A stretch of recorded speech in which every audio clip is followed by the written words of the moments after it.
Technology has compressed the distance, but the fact is that we still know in terms of centers of excellence, in terms of research impact, in terms of different ways of doing things, in terms of tech being able to help, are things that a lot of international campuses, foreign universities can bring in their know-how into India. Ladies and gentlemen, please join me in welcoming Dr. Vishal Talwar for his keynote address.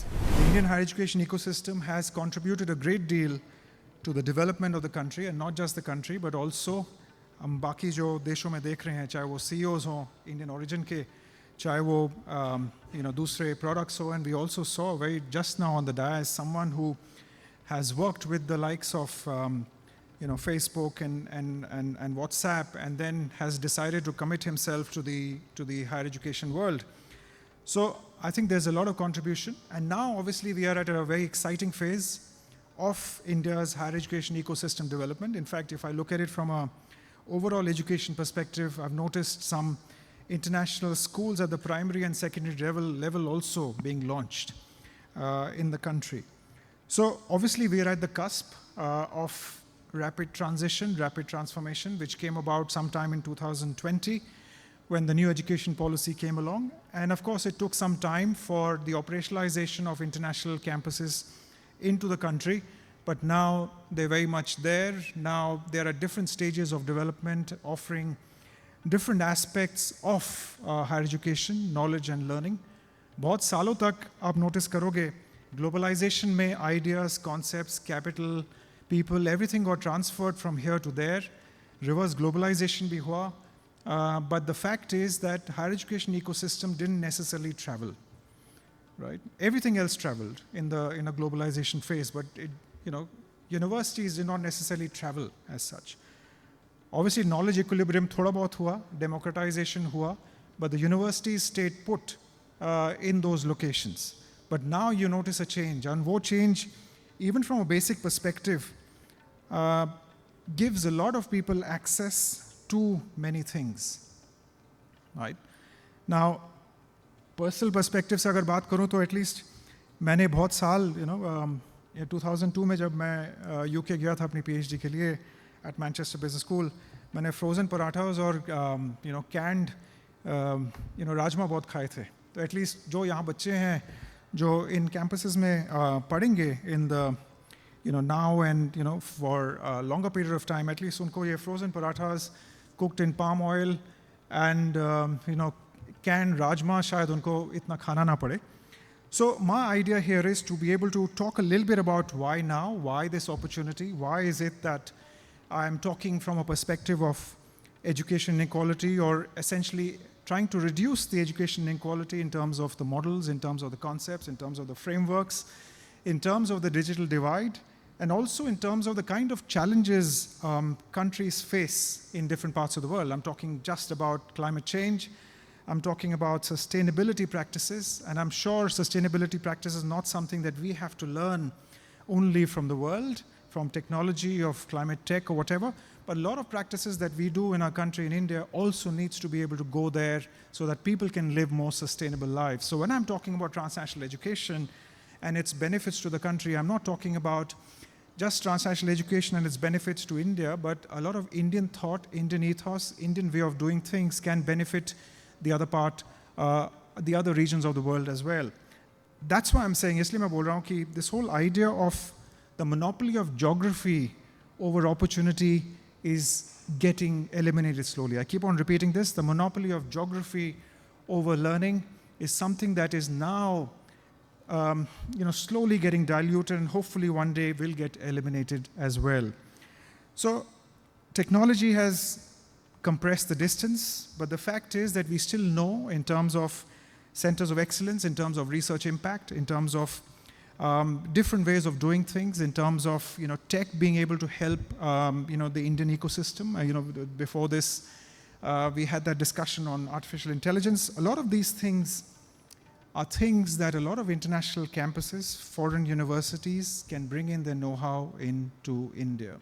Work along with other universities in India, whether that be in tier 1 towns, tier 2 towns, or whatever else, but also on their own be able to reduce the research distance that might exist in India, for example. Let me also tell you that transnational education is not just about classrooms, right? What are we looking at? We are staring at many different challenges. We are staring at many different issues. We are staring at not just from an Indian perspective, but from a global perspective. Macroeconomic changes hain, a lot of different strains that are impinging on, ecosystems right now, whether that be an economic strain, whether that be a tech strain, whether that be the quality of life strain. A lot of these things are things that the world is going through. There's a bit of a churn that's happening all across in the world. And I think a certain kind of learning, the mixing and matching of different ecosystems, different thought processes, different pedagogical techniques, different ways of reflecting on your learning, on your studies, can help students to become what I would call as problem solvers. And I think that's what the world right now needs. Solutions to many of the ills and the problems that we're currently facing. We need, every student deserves skill sets to be able to lead. We talked about the AI issue, and I'm very glad that everybody acknowledged that the AI issue is not a tech issue. It is actually a leadership and a management issue more than anything else. And I think to be able to solve a lot of these issues, we really need to have a melange of different forms of learning coexisting together. There obviously is a global skills demand. There are a lot of people who could benefit from the Indian ethos, Indian way of thinking, Indian solutions to issues, and I will talk a little bit about what are the various things that we've done very, very well in the Indian context, and the world needs to know. We have 1.4 billion people, which means we have 1.4 billion solutions, 1.4 billion stories, and the world needs to know. So I'm not talking about transnational education from a perspective of one-way traffic. I am talking about a two-way traffic that India and its India storytelling actually deserves. What will transnational education help you do? It will help you expand access. It will build certain innovation and capacity building. It will reduce the inequities, and I'm not talking about inequities just from a financial perspective. I'm talking about inequities from a research, from a learning, from a tech, from an impact perspective as well.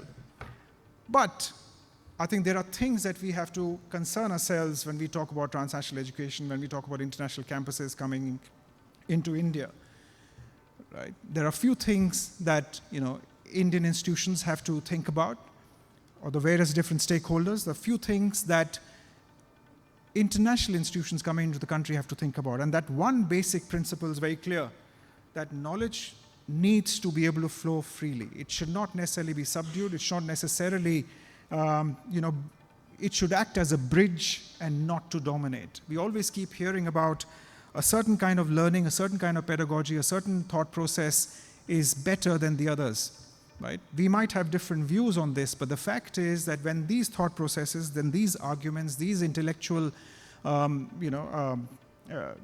discussions come together, a lot of magic can actually happen. And this is where a lot of transnational education service providers, international universities coming to the country will have to be able to work along with Indian institutions, Indian stakeholders, to be able to create that knowledge equilibrium that we always wanted. Knowledge equilibrium has happened in the last many years, right? A lot of knowledge equilibrium has happened. A lot of people from India, more than 800,000 people every year, if you look at the data, actually go abroad, they get taught, but obviously now that's hit a bit of a roadblock, okay? Now, a lot of different thought processes are in motion, a lot of different ideas, a lot of different hesitations, a lot of different approaches to why you think you can stay back in the country and benefit from being back here in the country, learn new skills, learn new learnings, learn new frameworks, and also have relevant career outcomes is now taking a little bit more preeminence over just this whole idea of going abroad, right? I'm not saying that people will stop from going abroad, right? But I think the choices, the thought processes, everything is getting a little bit more diversified, and that's something that we all have to take note of. What should transnational education actually be? It should be co-creation of curriculum, right? We all have to be able to work together. It's not just about international campuses working with each other. A lot of campuses, I know for a fact that there are many campuses that are at different stages of their approvals. We got our approval quite some time back. We are now essentially getting into a second year of academic operations. We also have to be able to work along with a lot of institutions, research setups, institutes of national importance to be able to co-create certain kinds of curriculum. There has to be contextualization. There has to be tech-enabled access that can be provided. This is where I talk about reducing inequities actually comes in. We have to be able to value local knowledge. We have to be able to value the kind of storytelling, the kind of solutions, the kind of thought processes, the kind of Indian knowledge systems that actually exist. That will then be true learning, which will be beneficial to everyone. Obviously, something I talked about earlier was this whole idea of we want to break geography's monopoly on opportunity, and that's already happening. You see that happening, right? We have to be able to act as international campuses to be bridging cultures. We need to spark innovation. We need to fuel the equity, for example. I spoke about this earlier. Why restrict ourselves to people going abroad? Why not be able to create the kind of atmosphere, be able to create the kind of learning processes in the country itself? That, coupled with linking it up to the kind of vibrant, dynamic economy that India currently is, can create a lot of different options, a lot of different opportunity windows for our own graduates. And it's not just for our own graduates. The Ministry of Education, the Indian government, they're all very clear that India needs to also become an educational hub for international students to come into the country, right? Right now, if you look at the data, the number of people coming into the country from other parts of the world is quite small. This also is an opportunity to be able to expand that and make India the true international hub for learning and education. Now, that's something that can create mutual gain. India gains, obviously, access. The world gains from a lot of insight. What insight that the world gains from? The kind of sustainable living that we practice in the country, it's for a lot of people, it's part of the DNA. For a lot of people, it's part of their way of life. For a lot of people, it is about this whole idea that you have to be able to live sustainably. I still remember, when I was younger than I currently am, we used to have these. I'm from Calcutta, so they used to call it thongas, right? So you used to make these small paper bags out of newspapers and use it, keep recycling. Every time I opened my, mother's almirah, a lot of plastic bags used to jump out, right? Because they were all saved. I'm just talking about very, very small examples. But what I'm trying to highlight here is something very, very ingrained into the Indian system, which is about sustainability, which is about this whole idea that we've transitioned ourselves from a resource-constrained society into a resource-excess society in the last few years, right? There's a certain learning that is required, not just for ourselves, but for the rest of the world. A lot of learning is around public health, right? Look at the COVID crisis, look at the vaccines, look at the kind of mobilization a country like India did in terms of distribution of vaccines to so many different people. First vaccine, second vaccine, a lot of people did the third vaccine. There's a lot of learning there, there's a lot of cases there, there's a lot of stories there, and we should not restrict these stories to be just part of the Indian ecosystem. It needs to be able to help create solutions for the rest of the world. Digital inclusion, right? Somebody the other day was talking about UPI and how many transactions happen per day. Every time I go back to other countries, right, I always go for my scanner, but I can't do it because India's far ahead in terms of its ability to use the UPI to create a lot of opportunity in the country. The rest of the world needs to be able to do it. We need to be able to integrate our Indian knowledge systems with a lot of tech that can get transferred from different parts of the world to here. One thing that I just want to leave you with right now is this idea about what is the knowledge that we are talking about, right? Whose knowledge it is, right? A lot of transitions happened away from this idea that only if your research gets published in a particular journal in this part of the world is when you've arrived in life, when you are now considered important and a mover and shaker. I think those days have kind of got reduced. What I'm trying to highlight here is what is the knowledge we're talking about here. True transnational education is about integration of a lot of learning, bringing them into the classroom and beyond and creating solutions. Whose language? Right? Whose reality that we speak about? These are things that we all have to be able to answer when we want the true integration of transnational education into the Indian context, right? So I'll just leave you with a thought. I know that there is a thing on time.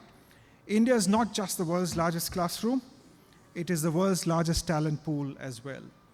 A lot of us need to be able to align ourselves globally, think from a global perspective, look at contextualized solutions.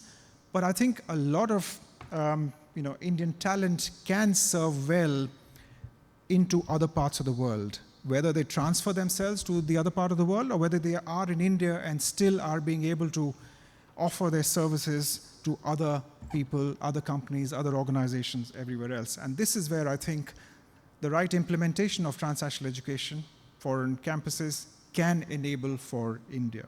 Thank you very much for your time. Thank you.